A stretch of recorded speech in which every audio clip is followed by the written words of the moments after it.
CIA held its own 50th anniversary ceremony last Wednesday. Former President George Bush spoke to retired CIA agents at the agency's headquarters in Langley, Virginia. President Bush was Central Intelligence Director from 1976 until 1977. The program's about 40 minutes.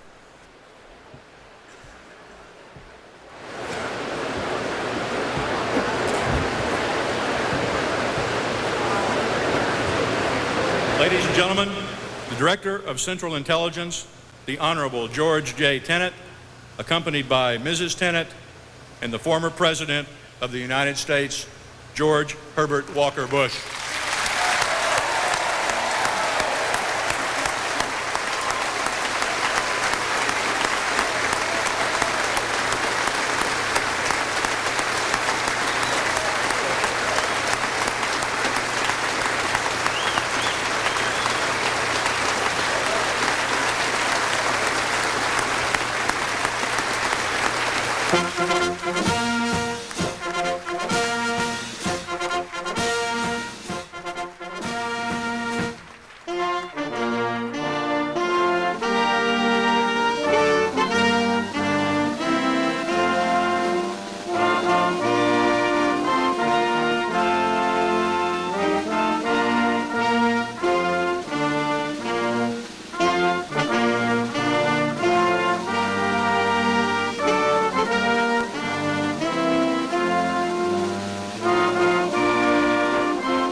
Please take your seats.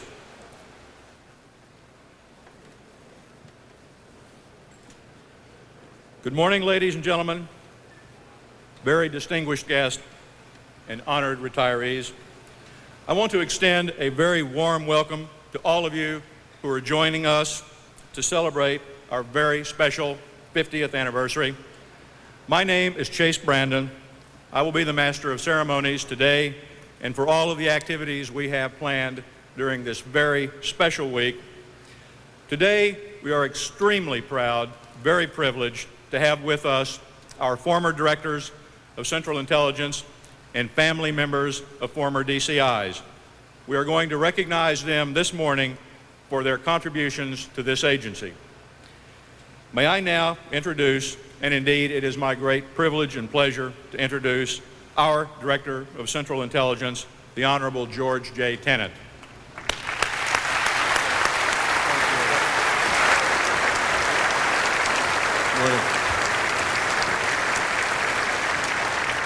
Good morning.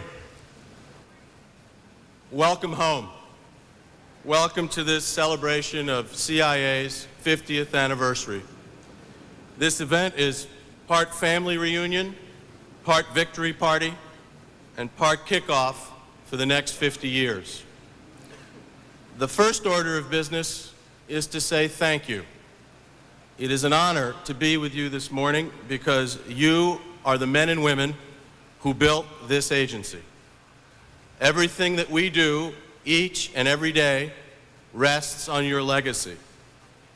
I am aware each and every day that we have inherited an institution animated by rare spirit.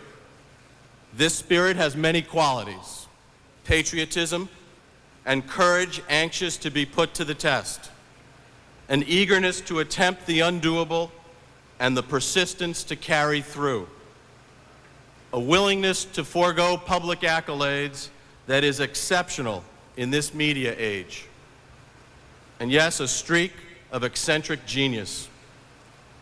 You are the men and women who perfected our clandestine tradecraft under the hard conditions of the Cold War. You applied your ingenuity patiently and persistently to the barriers erected by the Soviet state, both in the Soviet Union and other parts of the world.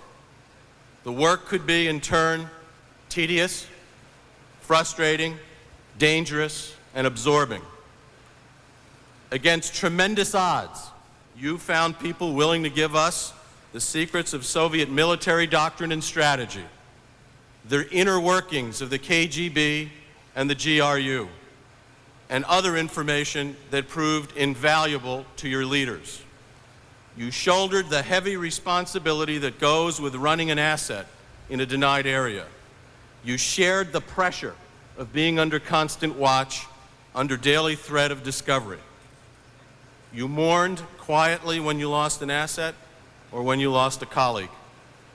You celebrated quietly when you scored a victory. You are the men and women who saw the enormous potential of technology, who marshaled the talent to build the great collection platforms and cameras that revolutionized intelligence gathering. The U-2 gave us our first good look at Soviet military capabilities, blew a hole in our preconceived notions of Moscow's military might, and discovered Soviet ballistic missiles in Cuba. 110 days after a Soviet anti-aircraft missile shot down Francis Gary Powers and ended overflights of Soviet territory, you launched the first reconnaissance satellite, the Corona. Overnight, our ability to gather critical data increased exponentially. You are the men and women who hone the art of all-source analysis, the ability to put together disparate pieces of information to create a coherent picture. You poured over embassy cables, clandestine reporting, signals intelligence, overhead imagery, and open sources from major newspapers to obscure journals and remote radio broadcasts. You had to combine the knowledge and expertise of an academic with the foresight of a seer while operating under the deadlines of a journalist. From necessity, you learned to make calls on the spot with only fragmentary data. Over the long years of effort, you built an astoundingly comprehensive picture of our Soviet adversary and other intelligence targets. You are the men and women who did thousands of other jobs, large and small, to make possible the collection and analysis of intelligence. Under the most difficult conditions, you set up secure communications, solved complex problems of logistics, you kept offices running smoothly, you provided medical support. You traveled all over the world, moved your families, made sacrifices, coped with the inconvenience of cover, worked weekends and holidays. You took the words government service as a serious commitment to a worthy cause. You are the men and women who built the Central Intelligence Agency. The CIA draws enormous strength from its accumulated intellectual capital, its collected wisdom, its shared experience. On behalf of all of the directors of Central Intelligence who have served with you, 9 of whom are represented today, I express our deep gratitude to all of you on behalf of a grateful nation and a grateful CIA family that is vibrant, persevering, and caring because of the example you set for so many years. Thank you from the bottom of our hearts, and we applaud you this morning for everything that you've done.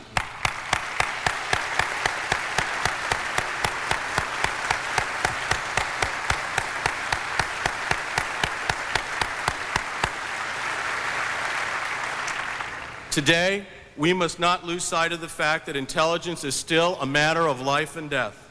Our job remains to warn and protect and to serve as our nation's first line of defense.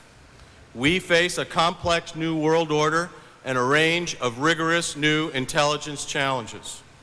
We must focus our resources relentlessly on those that pose serious danger to the physical security of the United States, our armed forces, and our citizens. To succeed for the next 50 years, we must set our goals very high. First, we must remain the best espionage service in the world. We have to take the lessons learned from the hard school of the Cold War and apply them to the hard targets of today. This means taking risks and risking failure. Next to objectivity, this ethic is the most important part of our professional identity. If we fail to take risks, we will be left without intelligence. The only way I know to encourage the creativity and risk-taking that are the lifeblood of espionage is to give our people the unwavering support that they deserve. Second, we must take the spirit of innovation that gave us the U-2 and the Corona and use it to foment the next revolution in technical collection. We must stay ahead of the technological curve to track weapons of mass destruction, to discover movements of armies, and to overcome increasingly sophisticated tactics of denial and deception. To stay ahead, we must invest in technical excellence and become a magnet for the Bud Whelons of the next generation. Third, we have to be the world's leading experts. In this age, when we are flooded by information, much of it false or worthless, the special talent of the intelligence analyst is more important than ever. We must be able to sift out the accurate information, to organize the confusion of data, and project ahead when the stakes are high for the United States. We must work to discern the future shape of the great nuclear powers, Russia and China. We must be ready to bring policymakers up to speed quickly when a new crisis breaks in some remote part of the globe. We must pull together the information that our troops need so that they can accomplish their mission safely and effectively. To do this, we will have to unite the discipline, clear logic, and objectivity of Sherman Kent with the latest tools of the information age. To accomplish all of this, we will need to support each other, draw closer together, and revive the sense of family that has been such a source of strength for this great agency. To tackle new problems, we will have to fall back on the old qualities that served us so well: patriotism, courage, persistence, and willingness to take on the undoable task. I thank you and your families for leaving that legacy to our agency. I know that we can pass it on to the next generation of intelligence officers. Because of the tradition and accomplishments you have provided us, I also know that our future is very bright. On a personal note, let me say it is a great honor for me to lead this agency. Your presence here today gives me great energy and optimism for the future. I will do all that I can, summon all the strength that I have and all the strength that God will give me to build on the great legacy that you have provided this agency and our country. Thank you all very, very much, and have a great day.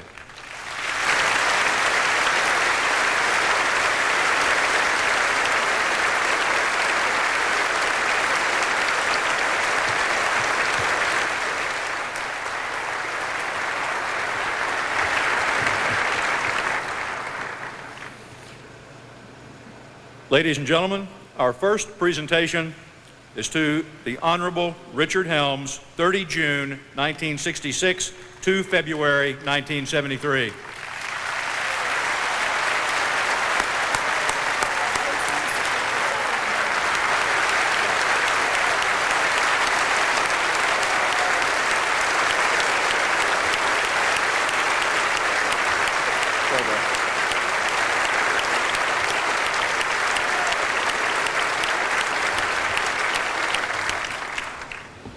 The Honorable James R. Schlesinger, 2 February 1973 to July 1973.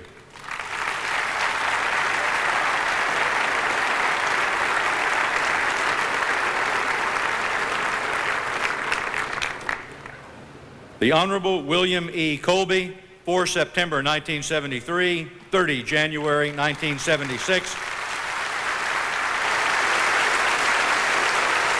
Accepting the medallion is Mrs. Sally Shelton Colby.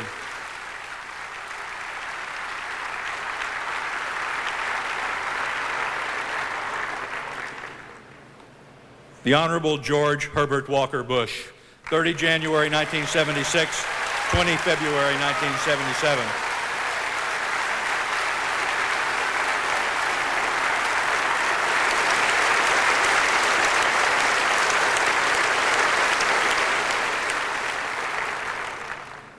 Admiral Stansfield Turner, United States Navy, 9 March 1977, 20 January 1981.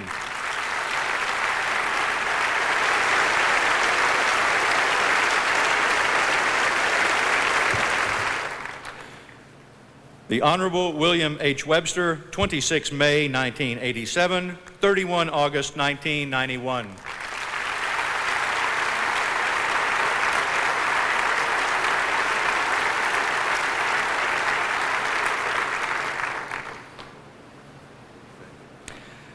The Honorable Robert M. Gates, 6 November 1991, 20 January 1993.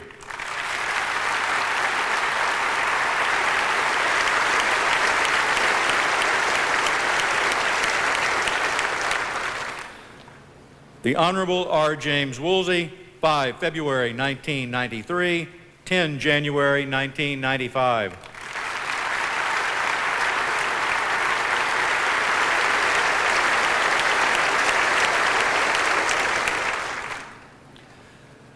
The Honorable John M. Deutsch, 10 May 1995, 13 December 1996.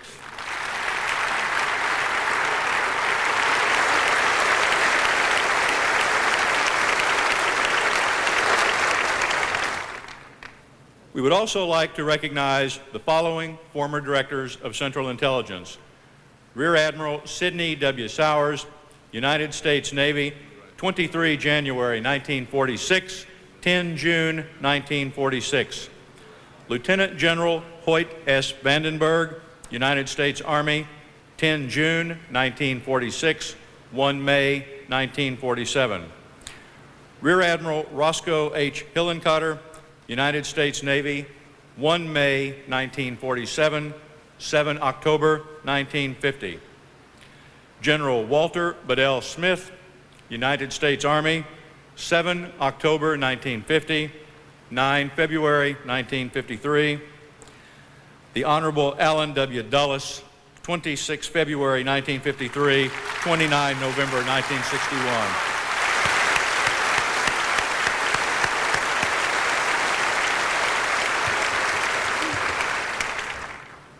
The Honorable John A. McCone, 29 November 1961, 28 April 1965.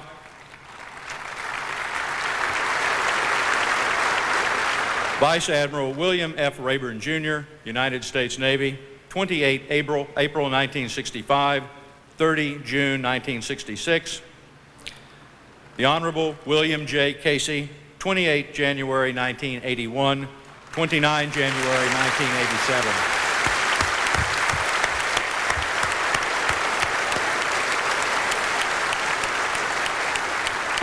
Mr. Director, please be seated.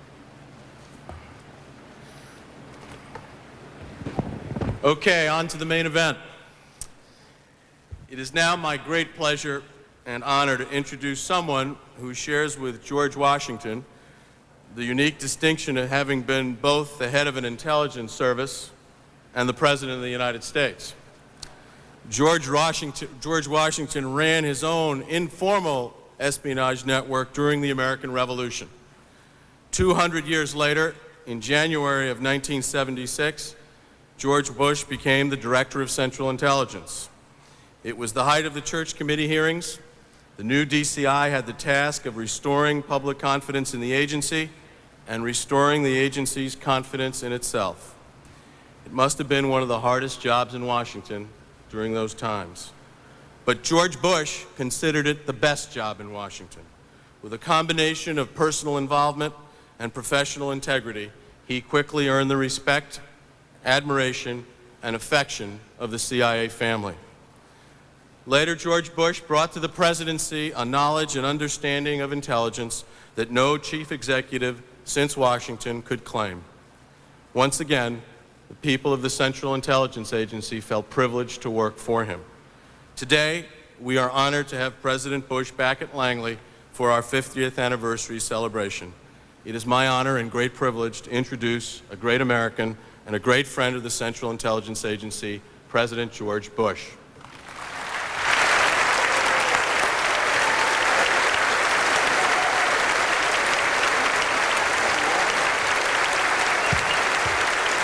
Thank you all.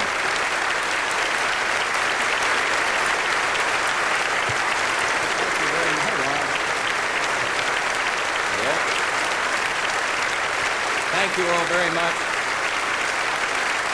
Director, thank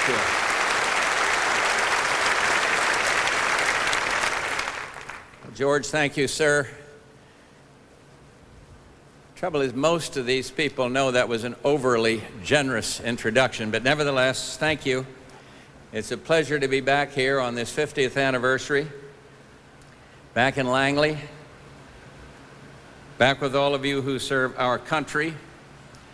And I want to salute, of course, George Tenet, the DCI, who knows so much about intelligence and now is the right man at the right time to head this agency we love.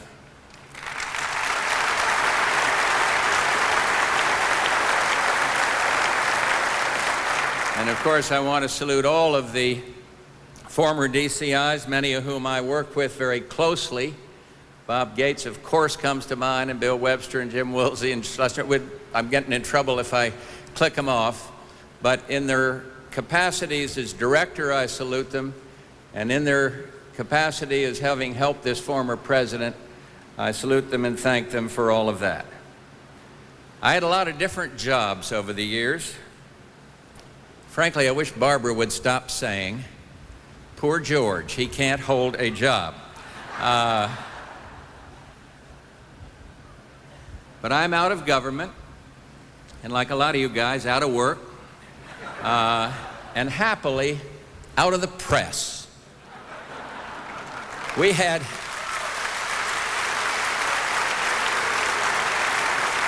We got a call when I got back to Texas from being president.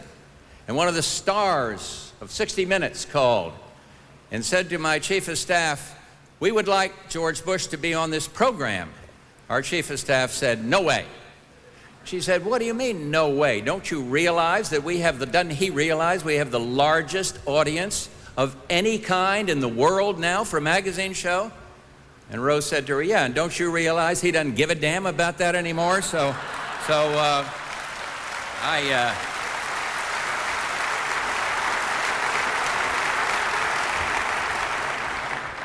And so I have come to you with this spirit of liberation, but also a spirit of a heart full of gratitude. I can't think of any possible assignment, maybe the possible exception of being President of the United States of America that was more, in a selfish sense, more rewarding, more satisfying than being DCI. And I'll bet you every single one of these guys here say exactly the same thing. I came here when the agency had been and still was under fire. I was fortunate to follow a great career man, Bill Colby, whom you gave a wonderful welcome to just a minute ago.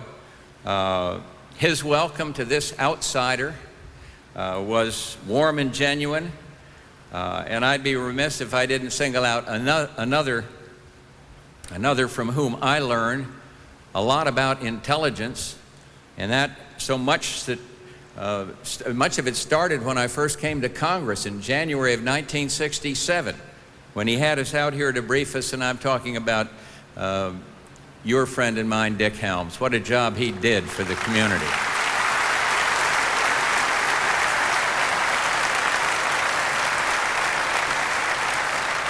And so I came here when the agency was under fire, and I saw something remarkably different than what I thought I'd find, given the exposés, the nasty press coverage, and the out-of-control hearings back on Capitol Hill in 1975. What I found was a great university of talent. I saw specialists in the sciences, more PhDs than in many universities. I saw talented women and men willing to start careers in intelligence in spite of the onslaught of horrible publicity. I saw dedicated public servants who never got recognition, never got to sit at the head table, who never got credit for tremendously significant accomplishments that were vitally important to the security and future of the United States of America. Patriots who simply wanted to serve this greatest country on the face of the earth. I was a political appointee. I was supported from day one, the minute I walked into this place, just as I've been working here all my life. The entire agency, and I think Dick Helms knows what I'm saying, and maybe some of the others, was demeaned by the universally negative press coverage stemming from mistakes made by but a handful of people. The people of CIA were roundly insulted by untutored, aggressive staffers from 2 committees of Congress, many, not all, but many of whom came out here with no respect for classified information, no understanding that good intelligence, particularly human intelligence, depends on the protection of sources and methods. And these crusading young zealots treated everyone that they encountered as renegades at best, criminals at worst, and I'm afraid that some members of the United States Congress conveyed exactly that same message. And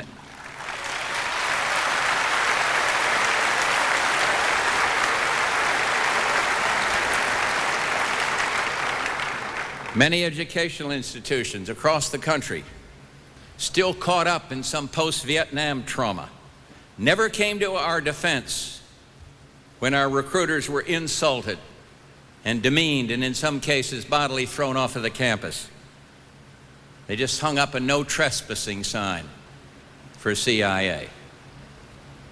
Most so-called broad-minded academicians would not cooperate with anything having to do with intelligence and many pusillanimous business people treated CIA exactly the same way. After I left CIA, I'll give you an example of it, selfish one perhaps. I left CIA in 1967. Remember Pearl Harbor Day, September?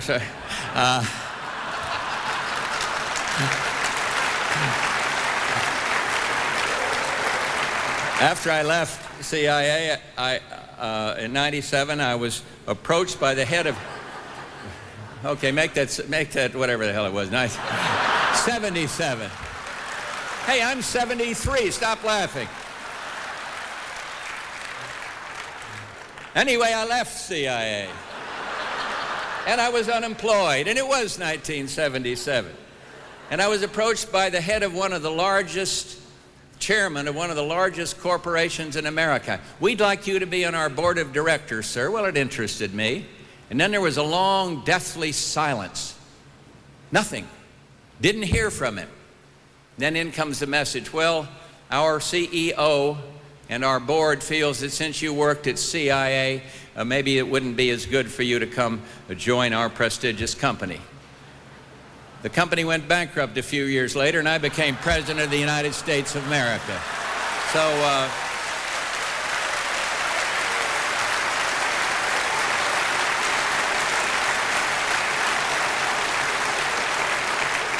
but in spite of all this trauma, this place flourished, and thank God it did, because our country needed then, as it does now, the best possible intelligence, needed it more than ever. And because of the dedicated men and women that work here, presidents received just exactly that. The best intelligence in the entire world. Science and technology was a big part of that, and I salute everyone who worked in S&T. Intelligence Division kept producing the best, and I salute all of you. And the operations, the embattled Directorate of Operations, largely recovered from the ghastly period of disclosure that cost us much of our liaison, cost us many of our sources around the world, cost us the life of Richard Welch. Remember Philip Agee, who I consider a traitor to our country? The guy encouraged the publishing of names of those serving undercover, sacrificing their lives. And Counter Spy magazine did publish names, including the name of Richard Welch, our station chief in Greece, who was shortly thereafter gunned down in Greece outside of his residence. When I became president, I knew what CIA could do. I relied heavily on your product. Never a day went past that I didn't read at some study prepared right here, never getting to thank the analysts that did that thankless work. And on a daily basis, I never missed reading the PDB, the President's Daily Brief, prepared overnight by the no-dose crowd here, and briefed every morning by the one of them that could stay awake the best. But I was privileged to be president at a time of mind-boggling historic change. The Soviet Union imploded. The Berlin Wall came down, and Germany was unified. And contrary to most predictions, a unified Germany remained in NATO. And the Baltics and Eastern Europe were freed. And China had Tiananmen Square. And we got NAFTA underway. And I salute President Clinton for bringing that to a successful conclusion. And then, of course, there was Desert Storm, followed by the Madrid Conference where the Middle East peace process began. So much change in such a short period of time, 4 years. And through all of this and more, I depended a lot on CIA, on the whole community. And so did our whole first-rate team, one of whom is going to be now John Gordon, the deputy to Mr. Tenet, and a fine selection he is. So many in this agency helped, not just here in CIA, but the NSC and elsewhere when I was president, and I'll always be grateful to you. Nobody ever writes about all the banks that weren't robbed today. That's not news, and I understand that. But if there's an intelligence failure, Congress and, of course, some of the Beltway press make every such incident into a crisis. And they will take something bad, the uncovering of a traitorous mole, and use that to tear down the entirety that is the CIA. And all during the momentous events I cited above, we relied heavily on CIA intelligence. And of course, we all know that one cannot accurately predict intentions of some madman like Saddam Hussein, but I would hate to have handled any of the challenges that we confronted without the work of this agency. The Cold War ended, and yes, we remained as the only superpower. The Soviet Union was no longer an enemy, and so what did we begin to hear? CIA is no longer necessary. They can't even clean up their own act. The critics using the Ames affair to discredit the entire agency, indeed the entire community. And I am here not only to salute those who have served and those who still serve, but to say intelligence is just as vital today as it was during the darkest days of the Cold War, as it was on those troubled days when Iraq's brutal legions crossed over into Kuwait, as it was when the Berlin Wall came down, and we needed to know then how the Soviet military would likely react. The enemies, well, they may be different, but they're still out there. Fundamentalism, terrorism, nuclear proliferation, international narcotics, you name it. The enemy is no longer Russia. It is unpredictability. It is instability in this world. And we better understand that as a nation. And so to those who say we no longer need CIA, I say you're nuts.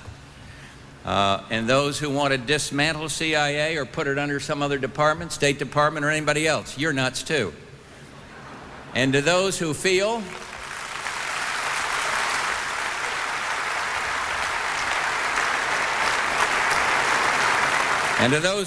the right to know takes precedence over legitimate classification of documents or over protecting our most precious asset, our people, same to you. You're nuts, and so's the horse you came in on. And I would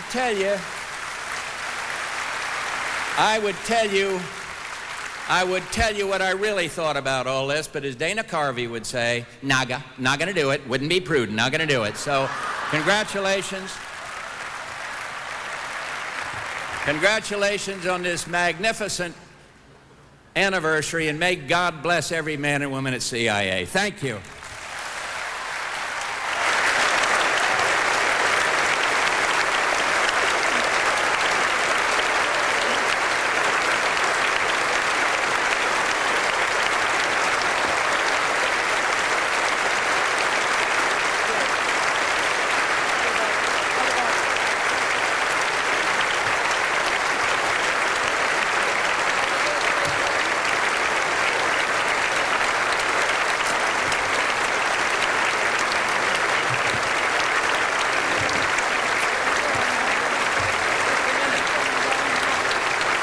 Just a minute.